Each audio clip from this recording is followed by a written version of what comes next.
And this evening, just say a few words about these, what we just chanted in Pali. So these are recollections,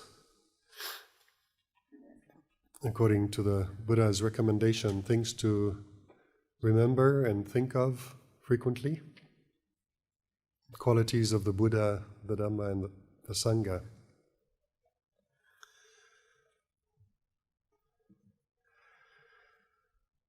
So these are qualities of the Buddha, Bhutto, the knowing, which is so commonly used in Thailand as a meditation object.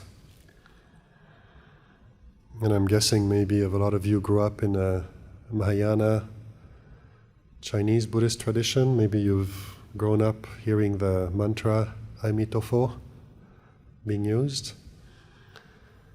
And the reason this is such a good mantra is it doesn't just engage thinking when we use it, but also the meaning of the word Buddha, of the Buddha's name. So I apologize, I don't know what the meaning is for Amitofo, but Bhutto in Pali is the one who knows. And this is what Lompo, Sumedho, the Buddha himself, and all the teachers keep pointing to, this knowing. And I've been trying to kind of bring your attention back to that through the guided meditations today. So we can use techniques and we can use the teachings of the Buddha, this kind of wonderful toolbox of skillful means that he's left us. But always remember that the whole point of the Buddha's teaching is suffering and the end of suffering, and it is to be known. So this knowing is really a very important aspect of the teaching. So we can chant the praise of the Buddha, and if you read the English translation, which we might chant maybe tomorrow evening, it is very much praises of the qualities of the Buddha, Gautama, who lived 26 centuries ago. But these qualities are also just qualities of the knowing, of the enlightened mind, the mind that understands the Four Noble Truths, and that is free. So when the Lompo keeps hammering away at trusting awareness, trust the knowing, that's what he's pointing at.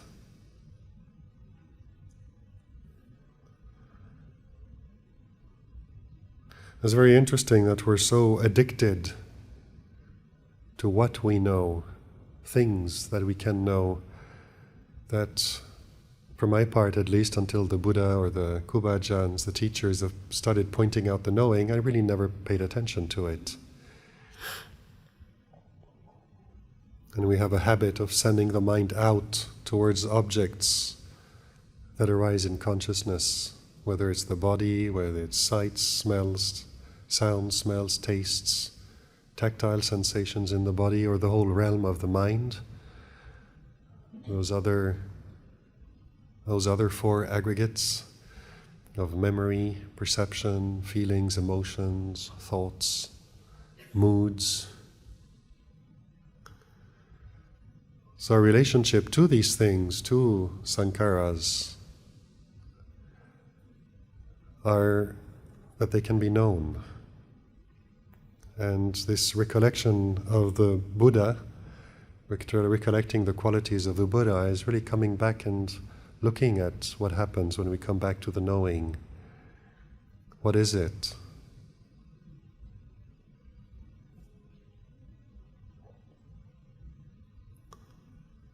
So sometimes it can sound a bit abstract, a bit ethereal, the knowing, trust and awareness, and people kind of wonder, trust and awareness. And they imagine something floating above the room, universal awareness, something else, and we're so accustomed to thinking and perceiving and relating to objects of consciousness that we try to objectify consciousness, something out there that we need to seek and find and know and trust. So just ask yourselves, am I conscious right now? We can all do that. And there's no one in this room who can answer no to that question. And when we ask ourselves that question, or if someone else asks you, are you conscious right now? You check. You're checking something, and you know you're here. You know there's consciousness, there's awareness. We don't usually look at that. We don't usually pay attention to it. And just skim over it. Luang Cha compared it to the threshold of the door of the house. We're interested in being at home, and then we have to go out for work, for a walk, to see friends, whatever. The threshold of the house is the one place we pass most often, and we never pay attention to it. We're always paying attention to outside. When we're inside, we head out. When we're tired, we come back in. And consciousness is like that, this quality of knowing. We tend to not recognize. And because we don't recognize it, we don't value it. We don't realize what it is, what its worth is. So recollecting the qualities of the Buddha and starting to come and investigate this ability we have, every one of us has, to know our experience.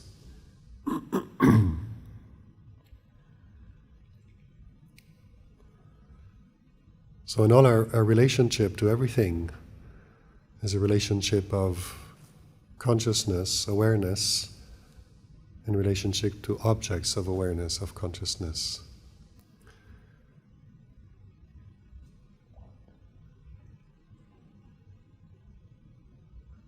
So this consciousness itself is not an object. It's like this hand. I can hold on to the microphone, adjust it, pick up the cup, the clock. So the hand has the ability to pick up things, to seize objects and hold them, but I can't hold my own hand. And Luang Por, he uses the image of the eye. The eye can see images, but it doesn't see itself. And yet we know the eye is there because it's seeing.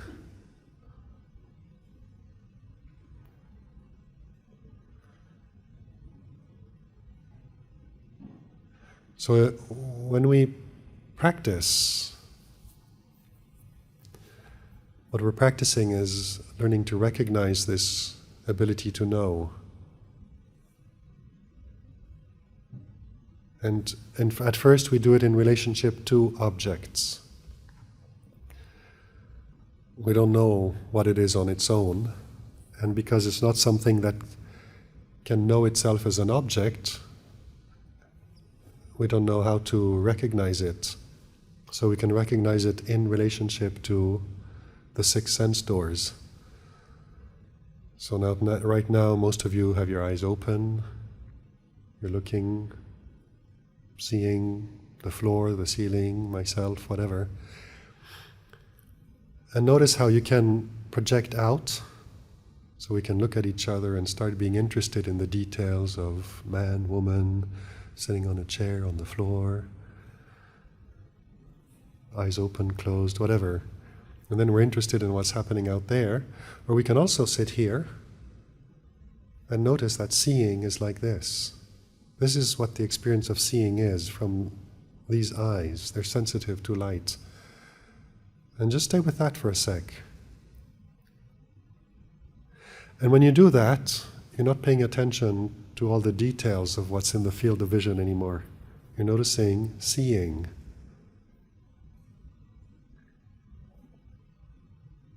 And then you can also notice the awareness of this process.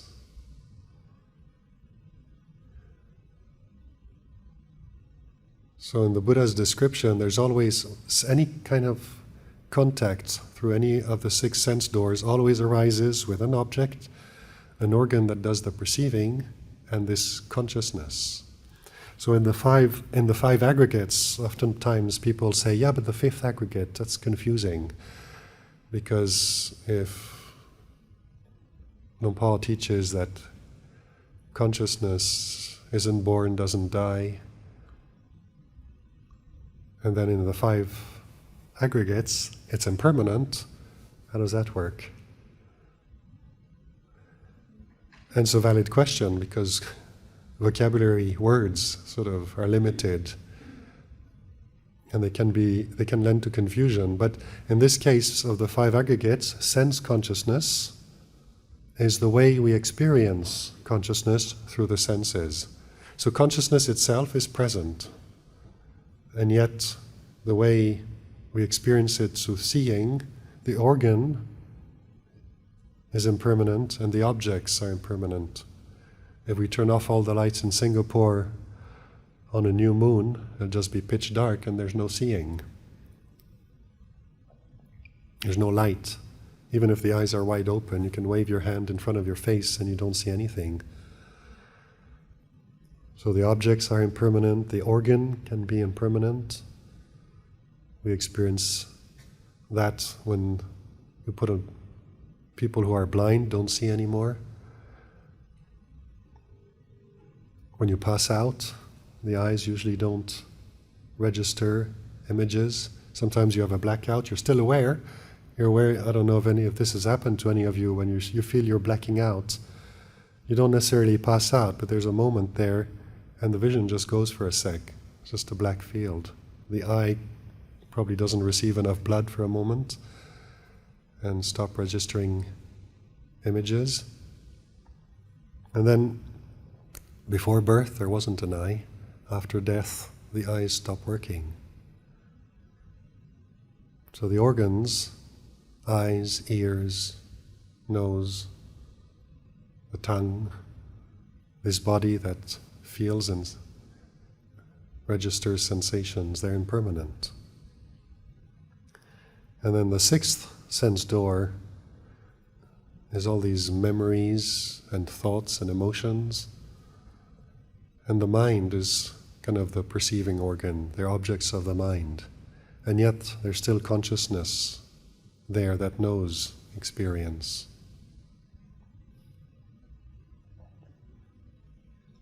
So it's interesting to investigate this in terms of just sitting here and watching the breath, using the breath as a tool. So when we don't intend to practice at all, we can just sit here and spend an hour looking at everyone in the room, daydreaming. But when we mean to practice, we use an object of meditation to help bring that attention that tends to scatter all over the place. Start collecting it.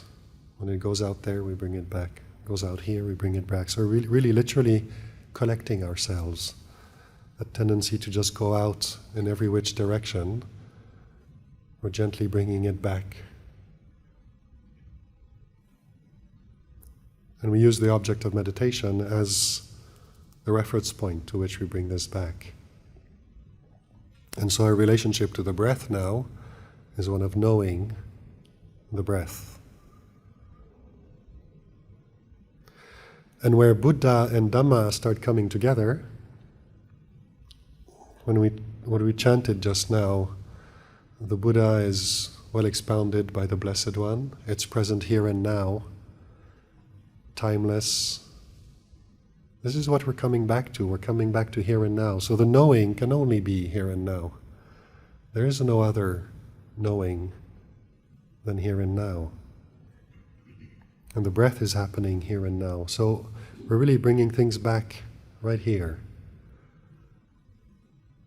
And the reason it's timeless is because when we meditate like this, we don't remember the previous breath sensations. When we're coming back to here and now, we're just knowing the ones that are here and now. And anything we remember, that's not the past, it's just a memory arising in the present. out of those memories, in our minds, we create something that we like to call the past and decide it's real. Yet all the past that we believe in is made up of memories arising in the present moment. They arise and they cease. And we can just let them cease, or we can feed them and obsess about them. But that's all happening here and now. Any thinking about the future is thinking here and now. Those thoughts arise in the present moment. And the content is about tomorrow, which is the unknown, which is not certain what's going to happen tomorrow.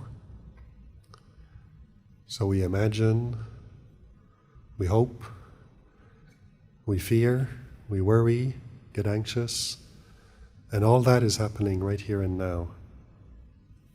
So in order to learn how to recognize reality for what it is, in order to train ourselves, teach ourselves, and give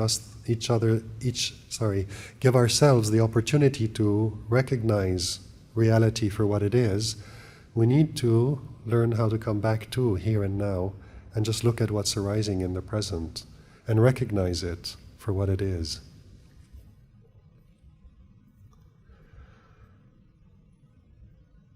So that if you think of the Dhamma apparent here and now, it couldn't be apparent anywhere else. It can't be apparent in the past. We create the past out of memories in the present. Sometimes we think, oh, I'm just an ordinary person. I've heard so many people say, I don't have much barami. I'll kind of work on it a bit in this lifetime, and then in the future, in another lifetime, maybe I'll get a chance to ordain and realize the Dhamma. It's fine to say that, but we just created an image here and now about the future. And if we grasp that image and we believe that it's actually true, well, we've just gone and given us a limitation. And we won't be able to transcend it until we realize this is just something we created out of thinking, out of memories, out of notions that we have. The reality of Dhamma is that it is apparent here and now. And there's this very beautiful phrase that you find in the suttas when the Buddha is talking about one of the disciples who realizes Dhamma. He always says he realized the Dhamma and was liberated here and now. He never says there and then. It's always here and now. It's a very beautiful reminder. So we need to use these qualities of the Buddha and the Dhamma that the Buddha gave us to reflect on, to help remind ourselves. Because it's so easy to say, lay life is so busy, there's no way I'm going to realize the Dhamma in this lifetime, another one.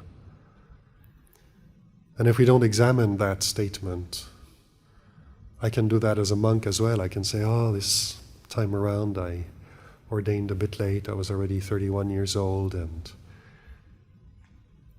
now I'm looking after Lumpur, so I'm very busy, I don't have time to meditate. And if everybody's wishes come true, that Lumpur lives until 120, I'll be 81. And I go, okay, I spent this lifetime looking after Lumpur, I can kind of realize the Dhamma next lifetime. And this is not to say that this is true or false. It's a creation in the mind. That's the reality of that thought. This is the nature of thinking. We're able to think everything and anything at all. Hitler thought that Jews were to be exterminated, and look at where that led. People think that there's a conspiracy theory about lizard people that come from space, and they've kind of mingled with the powerful of the earth. And so basically the lizard people control humanity. We can say it, we can think it, and some people even believe it. So thinking can really produce anything at all. And thinking also produced these teachings that the Buddha gave us. So there's thinking that is in accordance with reality, and then there's thinking that is just delusion. It's just fabrications, and it has absolutely no basis in reality, or some, but not all. So when we contemplate these qualities of knowing and knowing reality here and now, that is timeless,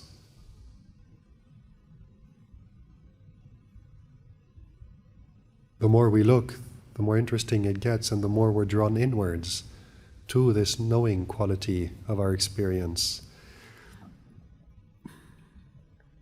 Opanaiko sometimes is translated as leading onwards or leading inwards, which is really the same thing. It's leading onwards in the practice, or inwards in terms of coming back to this knowing here.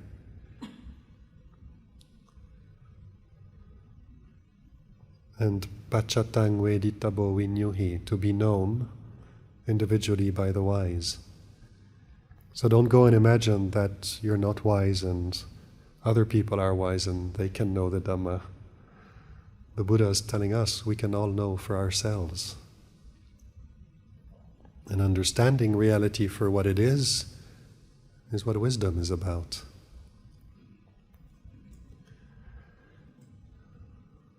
These qualities of the Sangha are very beautiful qualities to recollect as well, because we can imagine them to be just the Arya Puggala of the time of the Buddha and those that are still alive today, that have practiced well, that have practiced directly, that have practiced insightfully, that have practiced with integrity, and they are worthy of offerings, they are worthy of respect, worthy of invitation, and they are a field of merit for the world. It is true. But the whole Buddha's teaching is about bringing it back home. So how do we bring that back home? Practicing directly, practicing insightfully here. We can do it. We have the ability to do this. Using the Buddha's teachings to guide us towards this Dhamma that is timeless. Developing insight into that. Coming directly to the knowing here and now of the way it is. And then you start respecting that in the heart. It's not self. You can't create a sense of self out of insight. When insight arises, it's just a realization. Afterwards you can think about it, put words to it, and get attached to the words. But that which knows is not the same as that which is going to think about it and talk about it.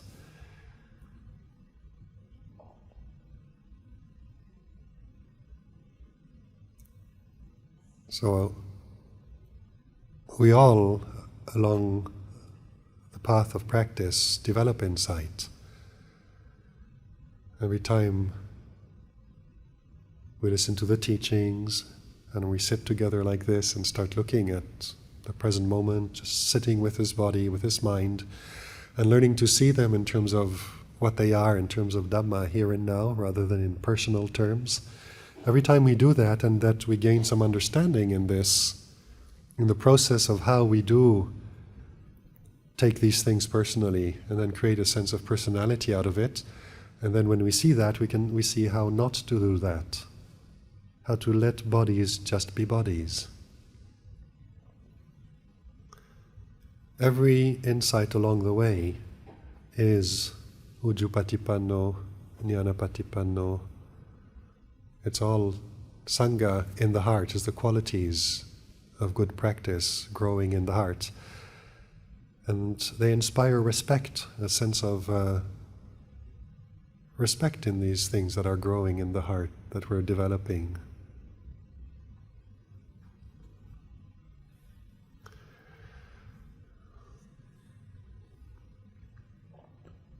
I'd never heard anybody speak about the three refuges like that until I started spending more time with Luang Por Sumedho, because most of the time I've heard about qualities of the Buddha. The Buddha is that person who lived 25 centuries ago. And the Dhamma is this thing that they have realized. Sangha was these amazing monks that we get to go on a trip and go and pay respects to and listen to their Dhamma.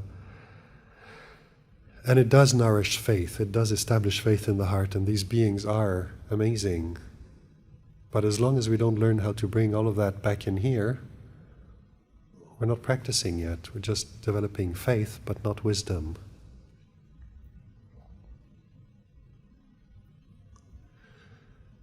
So every time Luang Por gives a talk, you'll keep hearing him talk about knowing, about awareness, about consciousness. He keeps coming back to that. Because that ultimately is the only refuge. It is the only thing that is here and now that doesn't change.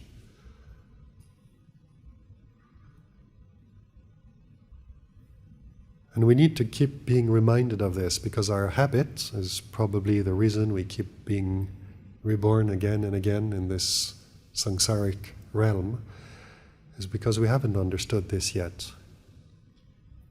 We keep investing into the Sankaras, into the body, getting attached to the body, either because attachment through liking or attachment through disliking. It can be both.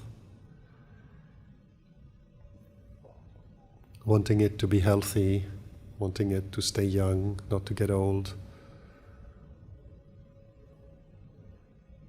Or if we get old, not to suffer, not to get sick. Some people get so caught up in this business of how they want the body to be that they believe it's possible at some point to make it live forever. So they take all kinds of supplements and vitamins and substances, and then they prepare and start paying for a vault where it's going to be frozen. So that maybe now medical science can't make it live forever, but down the line in the future at some point. That's how much we ignore the reality of this body. It's impermanent.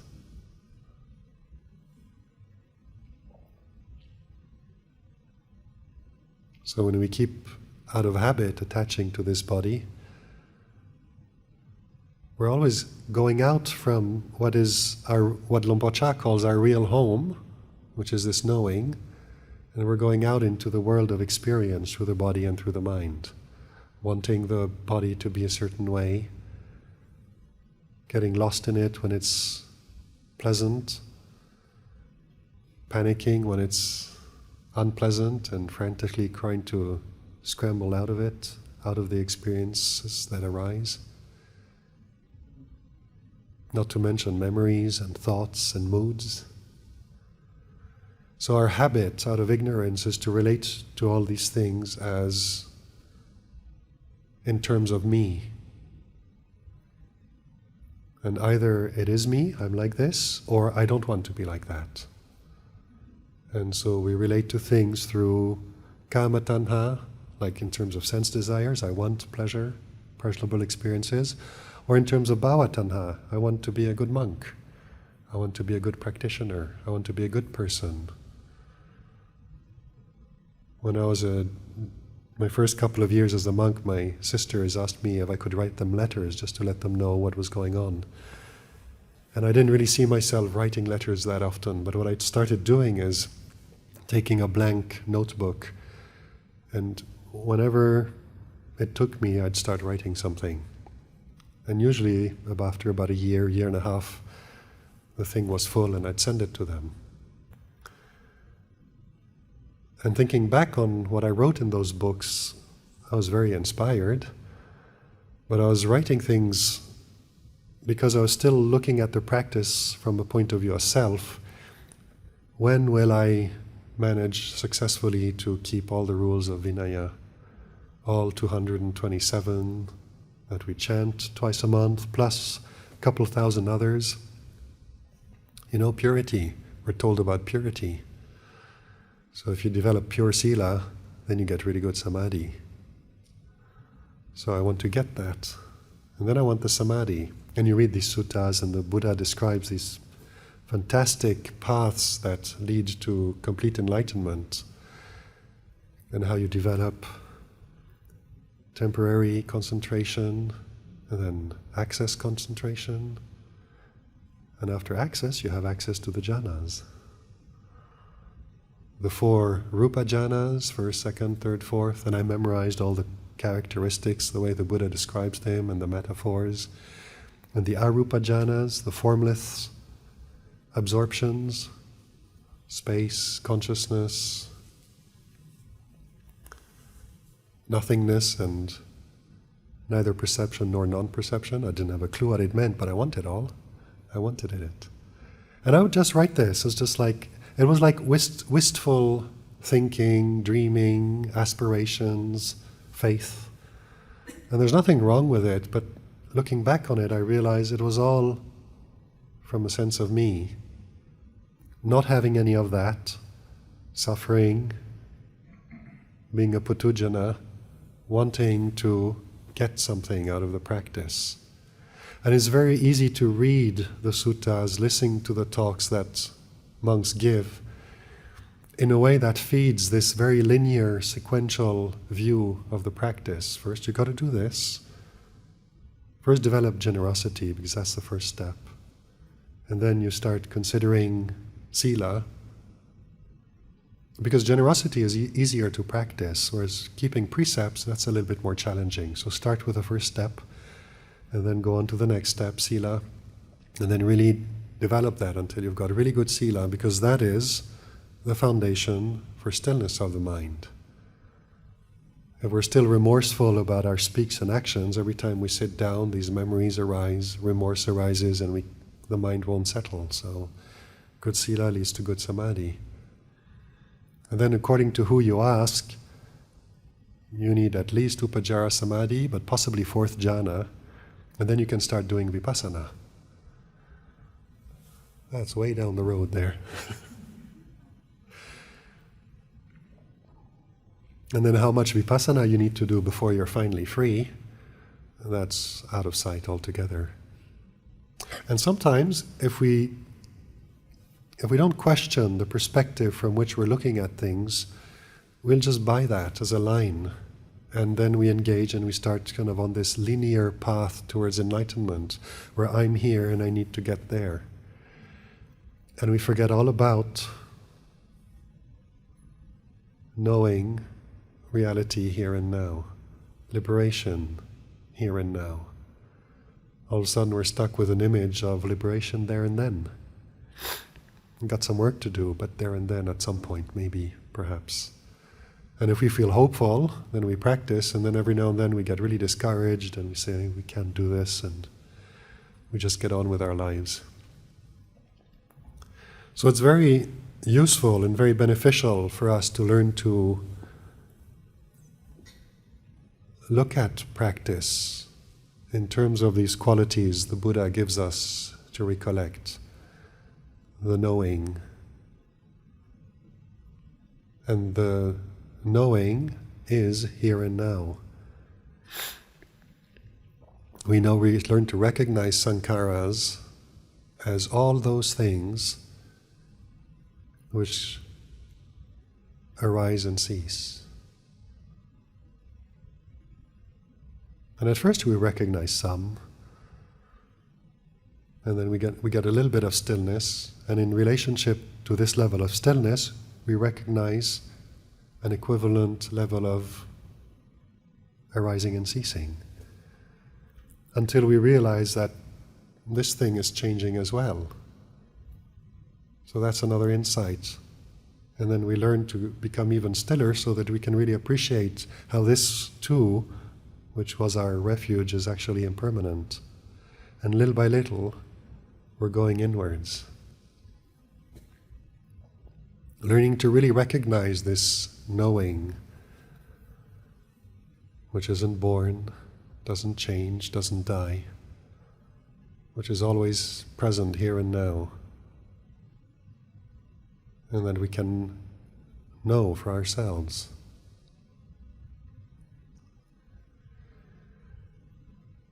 And if we keep coming back to this knowing this reality here and now, then it gives us a very different perspective on this path of developing generosity. Because we start recognizing what generosity does to the heart here and now. Maybe it bears fruits down the line as well, but we're happy to leave that to the law of karma. We're coming back to this refuge here and now, learning to recognize the consequences of our actions by speech and by body. A part of training in Sila, in an ideal world, we take the 5 precepts one day, and then we're good for life. But if you look at how they're worded, we undertake the precept of training for the sake of refraining from. It's not like a commandment that we need to follow, and if we don't, we go to hell. So the Buddha is really kind of pointing out these are tools to be used. And coming back to here and now, to what we can know, as we're learning to study the conditions of the body, the conditions of the mind.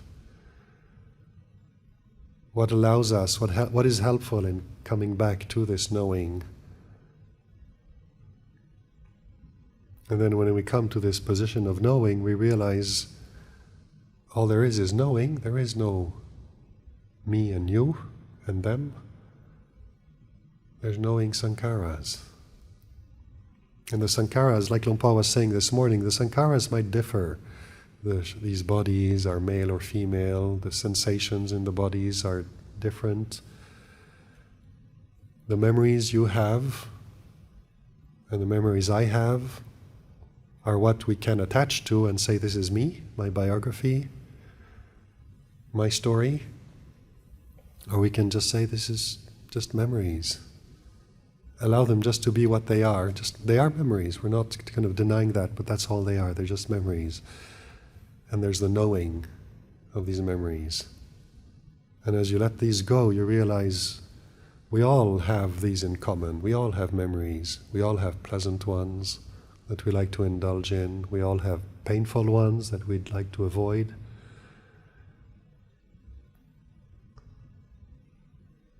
Sometimes the memories can be traumatic, and the emotional reaction is so strong that we don't yet know how to let go of them, how to allow them to be just what they are. And the same with thinking. We can all think. The higher level of education you have, the more you've trained and practiced and learned how to think efficiently. Luang Por Chah used to say that if you have a bachelor's degree in university, you have a bachelor's degree in suffering. If you have a master's degree in university, you have a master's degree in suffering. And if you have a PhD in university, you have a PhD in suffering as well. And you can see how that works, because we learn, society, this modern system of education teaches us to think very thoroughly, very well. And it is useful to get good jobs, to use thinking as a tool in life. But nobody teaches us how to put it down. So we learn the value of it, and then we end up stuck with it and we don't know how to put it down. And when we start thinking about the future, which is uncertain, and we worry, then we don't know how to stop worrying.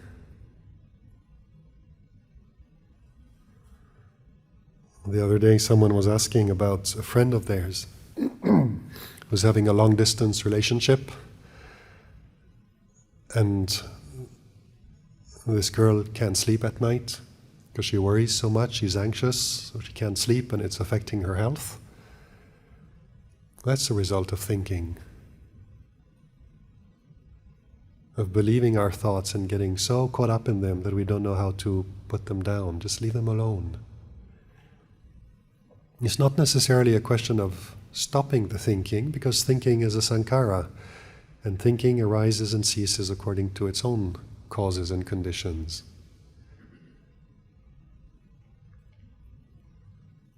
But we're addicted to thinking, we're addicted to remembering, we're addicted to the objects of sense contact. Next time you go on holiday and you're somewhere beautiful, driving in the car along a beautiful scenery, enjoy your holiday, but out of the corner of your mind, keep an eye on what's happening in the mind.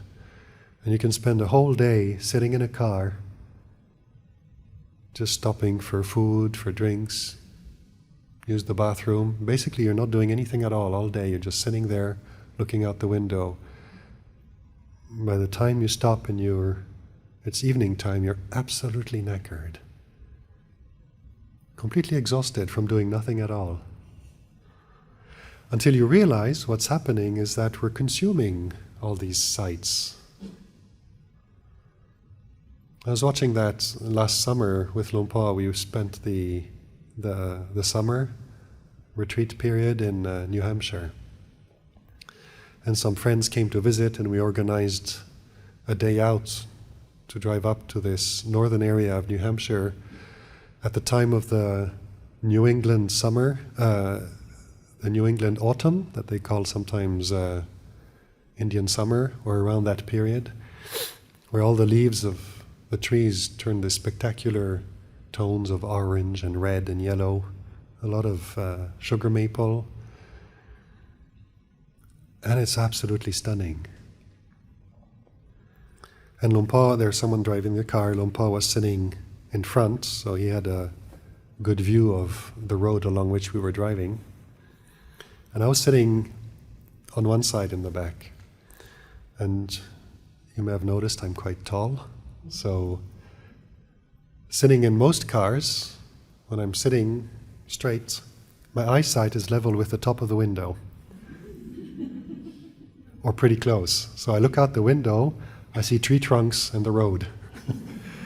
And this is a kind of a once-in-a-lifetime experience. It's like New England autumn. So I keep kind of bending down like that to get a view of the trees outside, and after a while my back aches and my neck aches, so I kind of sit up again, but I feel I'm missing out on stuff. So I lean forward and look between the front seat of the driver and the passenger, but again, it's leaning forwards, neck down, and no matter what I did, there was no way I could enjoy the spectacle comfortably. And it was really interesting watching the mind, because if I allowed myself to do that and try to consume all these sights and I noticed after a while that there's a particular tone of orangey yellow that I was always drawn to more than other colors. And so I'd look at all these kind of trees rushing by when you're driving at 60 miles an hour, and then all of a sudden you catch one that's just the right tone and it's gone. And this hunger to consume, to look at, to enjoy, to really feel that sense of like, look at that. It becomes a hunger, and trying to feed that hunger is absolutely exhausting. And so I allowed myself to do it for a bit, just to be able to watch what happens when I do follow this desire, when I'm really, and just watching that process of sort of coming back here and now, connecting with this knowing that seeing is like this, and then following that and noticing this sense of really sending the mind out into the world. What's the consequence of that? What's the result of that? So desire arises, and we want to gratify desire, and in order to gratify desire, got to keep looking for more, looking for the next orange tree, or stopping somewhere, taking photos, and then the photos never look like the real thing. And it's basically a program of disappointment. Even if desire is satisfied for one bit, it arises again right away, and then that one needs to be satisfied. Before you know it, you've left the valley and those beautiful yellow orangey trees are no more, and it's just the drab red ones and yellow ones, and still very beautiful, but they're not the same as down that road. And I did that several times during that day, driving up this valley and back down, just allowing myself to follow desire and try to kind of consume that and see how happy I could actually make myself by seeing those beautiful colored trees. And then coming back, sitting, and just noticing the knowing. What does that feel like? And I could still sometimes just lean forwards and allow that kind of the beautiful trees to be within the field of vision, but coming back to the knowing. And it's a very interesting experience because you're not satisfied. You don't get that satisfaction of getting a hit out of every tree that passes that's the right color that makes you happy. But what you're coming back to is much more peaceful than that. It's not excited by the happiness. You can still see the trees and they're still pleasant to see. But the tree passes and the pleasant feeling from seeing that tree passes as well. And because at that time the business is not to kind of grasp desire and gratify it, we're willing to let desire come and go, let sights come and go, let pleasure come and go from this refuge of knowing. And it's a real relief, because it's absolutely exhausting, satisfying desire. Whereas coming back to this, you're relinquishing desire. Doesn't mean you get rid of it. You're relinquishing sights, beautiful sights. Doesn't mean you get rid of them, you still see them. So sight is still happening. Pleasure still arises. But all of a sudden we're not coming from a place of desire anymore. We're coming back to the knowing. And inevitably, it's impermanent. That's the nature of the trip. It's the nature of the colors in the autumn. And from that position of knowing, there's a natural acceptance that what arises and ceases in the field of knowing, in consciousness, is impermanent. This is the position from where we can recognize that.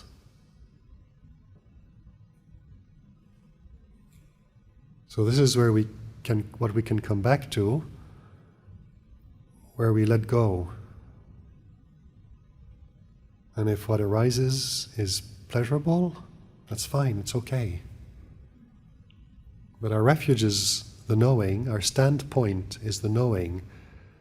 And as long as we stay there, we're safe from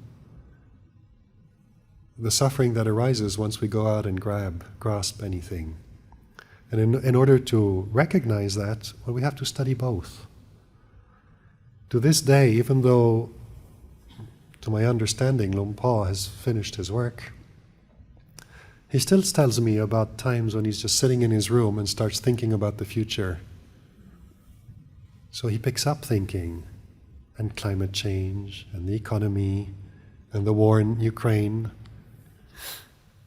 and crazy politics, right, left, and center,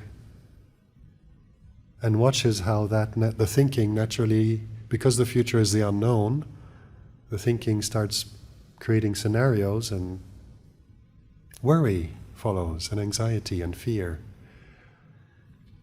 So he does that, and then he puts it down and comes back to the sound of silence, to the emptiness, and all the worry, anxiety, and fear just dissolve.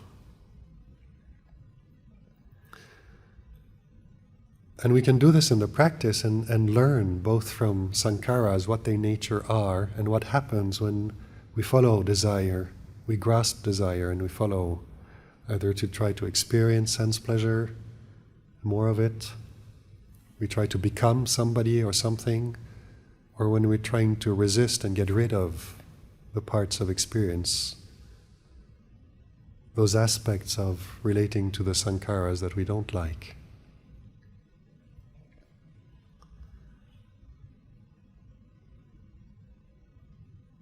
So using these recollections, it helps remind us what we're coming back to, this knowing.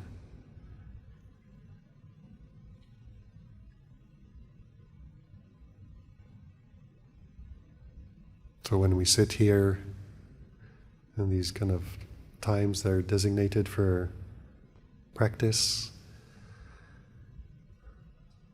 we're coming back to knowing the breath. The breath is here and now. The knowing is here and now. And then the nature of the mind, our habits, are revealed through this cultivation.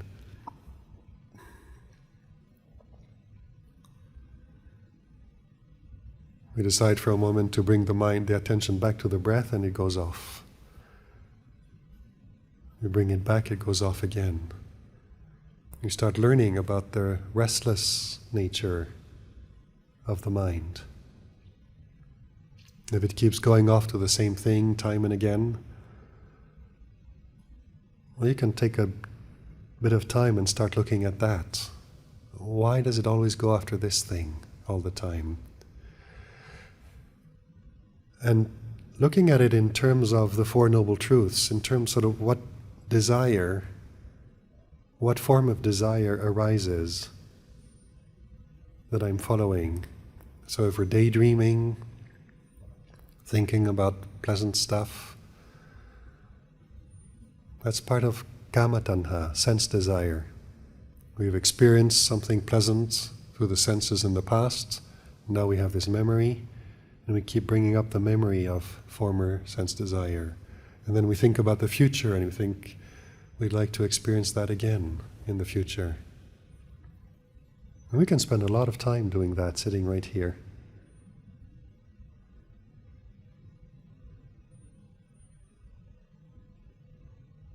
And so doing something as simple as that, just using the breath, coming back to knowing what there is here and now, what the breath is like here and now, that's our anchor. And then the habits in the minds, the memories, the thoughts that arise, sensations, whatever arises through the 5 sense doors, eyes, ears, smells, tastes, and just the sensations in the body, we can notice what the habits are in the mind in how we react to those. And the reactions are always coming from the fact that all contact is either pleasant, unpleasant, or neutral. And we, out of habit, react to pleasure by wanting to stay with it and wanting it to last forever. If it ceases, trying to get more. And out of habit, we relate to the unpleasant aspect of experience by either resisting it or trying to get rid of it, suppressing it. That's desire. It's either kama tanha, bhava tanha, or vibhava tanha. And then there's the knowing. And the knowing is always the escape and the refuge. Because we can know sense contact. We can know memories. We can know thoughts, moods, and we can know desire. Desire to be, desire to get experience, or desire to get rid of.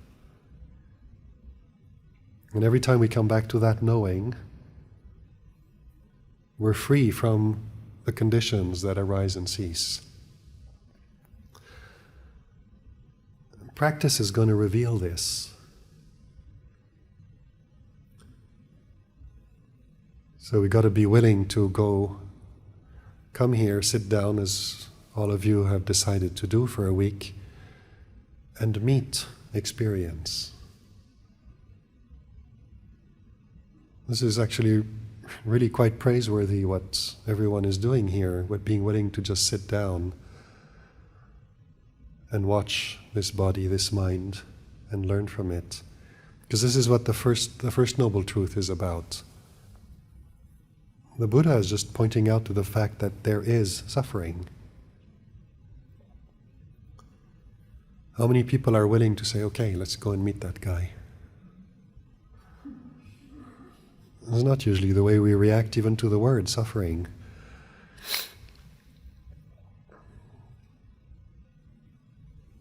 So being willing to sit down and open up,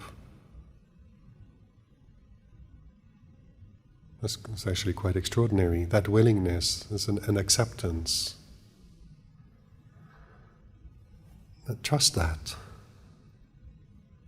Because where that's coming from is also this intuitive sense of knowing.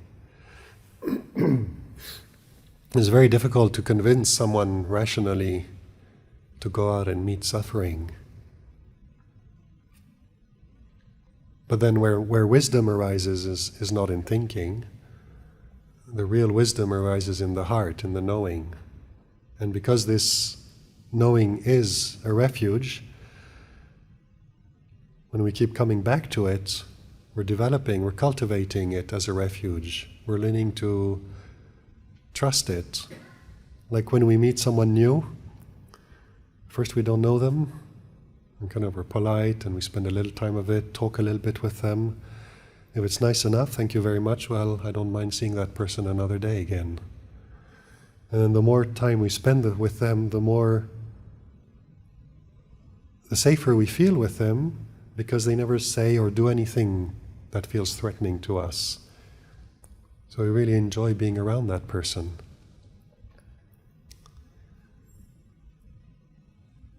That's trust. It's something that grows through experience. So trusting awareness, as Luang Por keeps teaching us, something we need to come in contact with and learn to know the value of this refuge. And like he himself does, like don't be afraid of grasping desire, grasping sankaras, but with this intention to understand what's happening, to understand what the consequences are of attaching, of grasping. And meeting suffering. So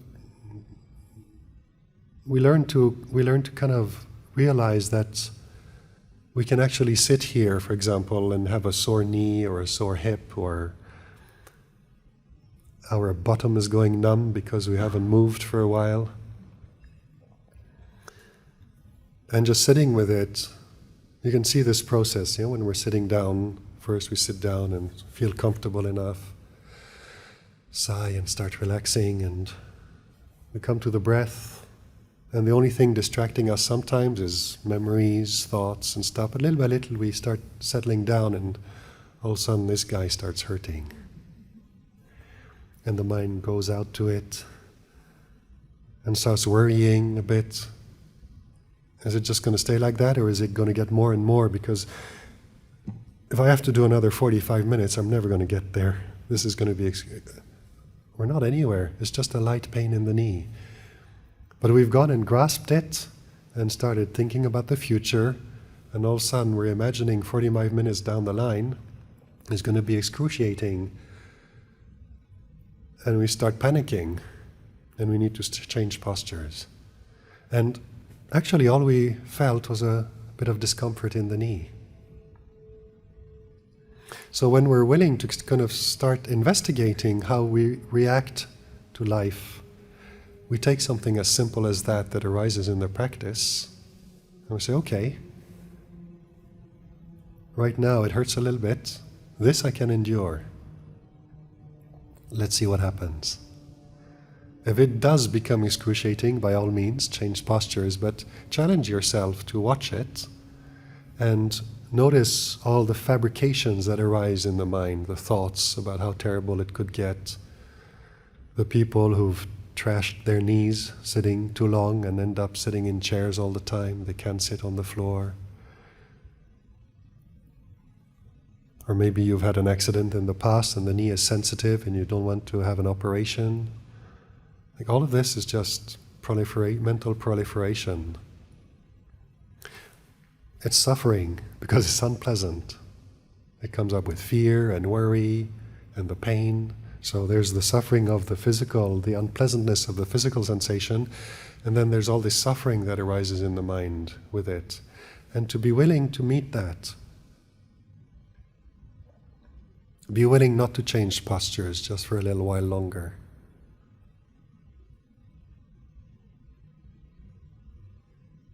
For the sake of just watching what happens, for knowing,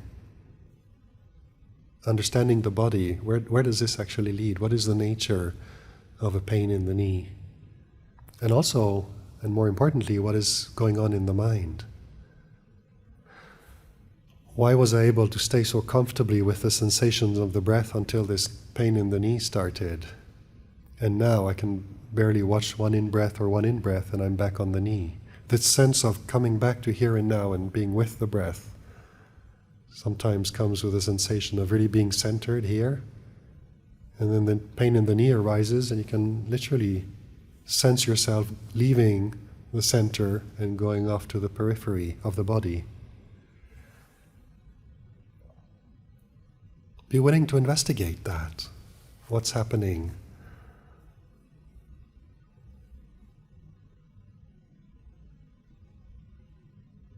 Do we have the patience to just be with it?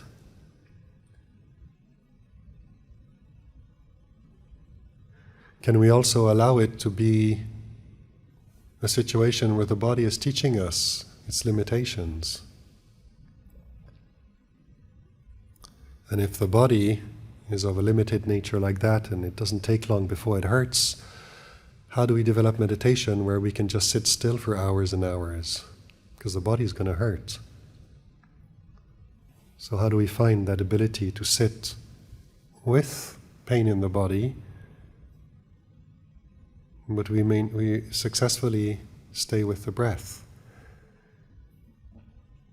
We can use willpower and concentration techniques to sort of block off the pain or whatever. But can we use wisdom? Because willpower is not going to last forever if we try that. And if wisdom is what leads to liberation from suffering, from this whole scenario that keeps arising in the mind that we keep getting caught up in because the pain in the knee, what is the wisdom that allows us to be with that and leaves us free?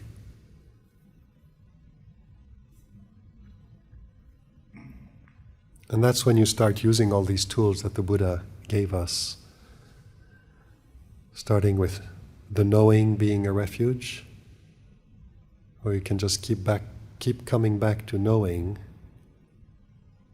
the breath, knowing pain. But the knowing doesn't breathe, the body breathes. The knowing knows the sensations of the breath. And then when pain arises in the body, we're able to know pain. The knowing doesn't hurt, the knowing knows the pain. And the worry, if we think about it and fear what happens if we stay much longer, we can know thinking and worrying is like this. And the knowing doesn't think, the knowing does not worry, does not become anxious. The knowing isn't afraid. All of these things arise and cease in consciousness, and the relation to them is knowing them as things that arise and cease, as Sankaras.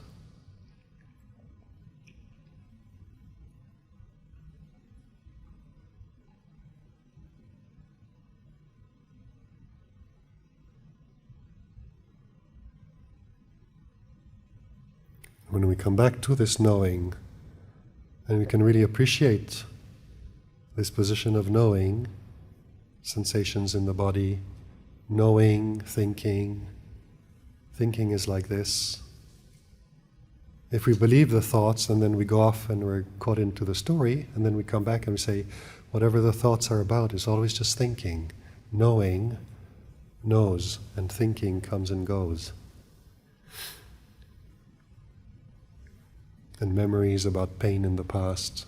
You just keep coming back to this knowing. And then you're cultivating a relationship to it, which is pachatang oeditabo vinyuhi. You're cultivating this understanding. You can know for yourself. This is the knowing, and this is an object that arises and ceases. Keep cultivating that. Sometimes the objects are screaming really loud at us. Pain that's unendurable, memories that are traumatic, terrible scenarios of the future that cause us impossible worry. We almost lose our minds. This can happen, but in a context like this, we're staying at Meng Monastery. The conditions provided to us are comfortable enough, they're safe. We have food and drinks, we have a resting place, we have quite decently comfortable seats to sit on and meditate. So we're unlikely to experience something akin to crucifixion or anything like that.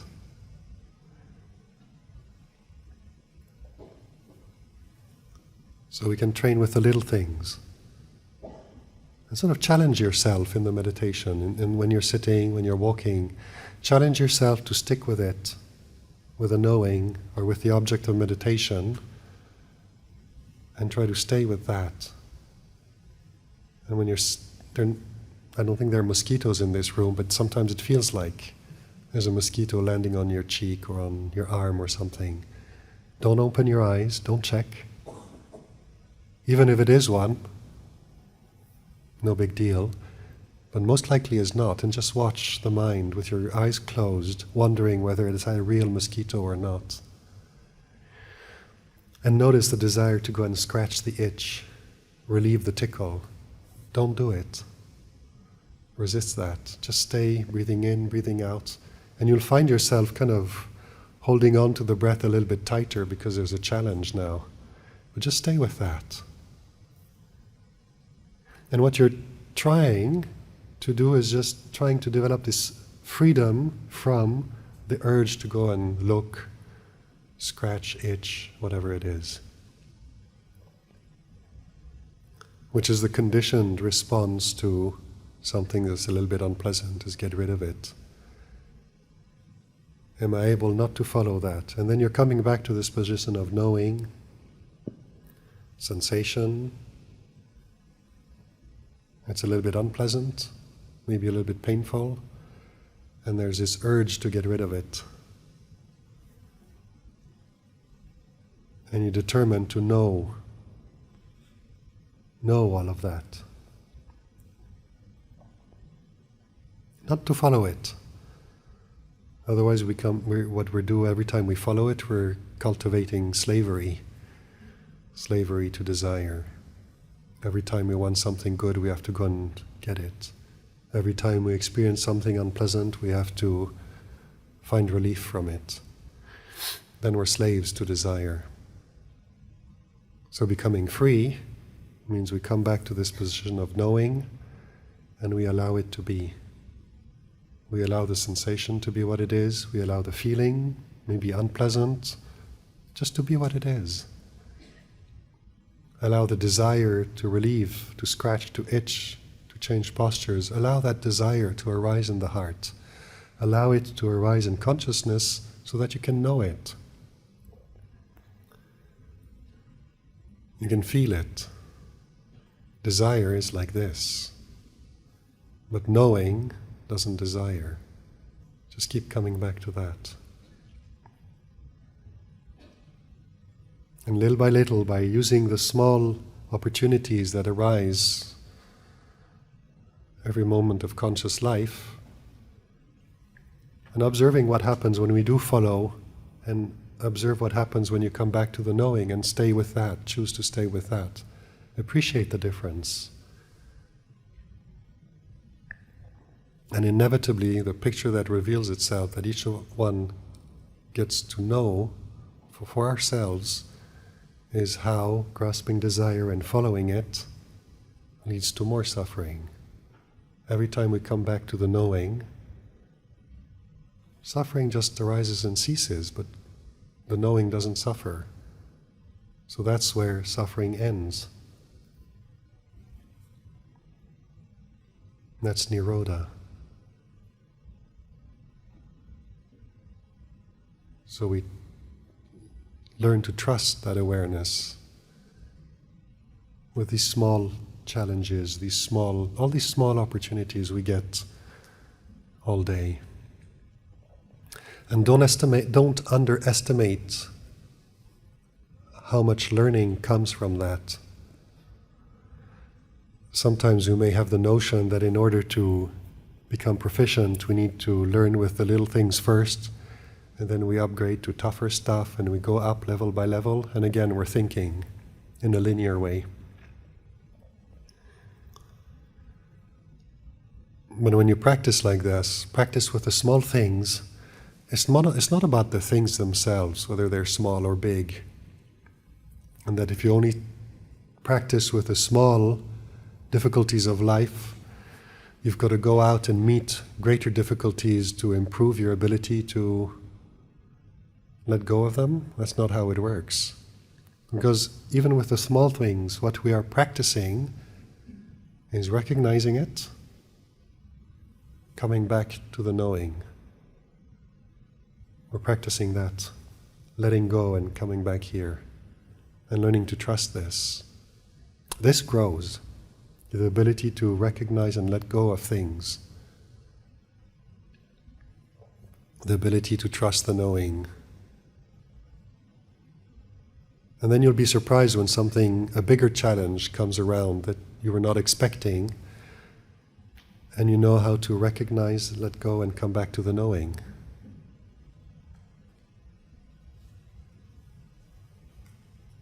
So what we have the opportunity to do here this week in these very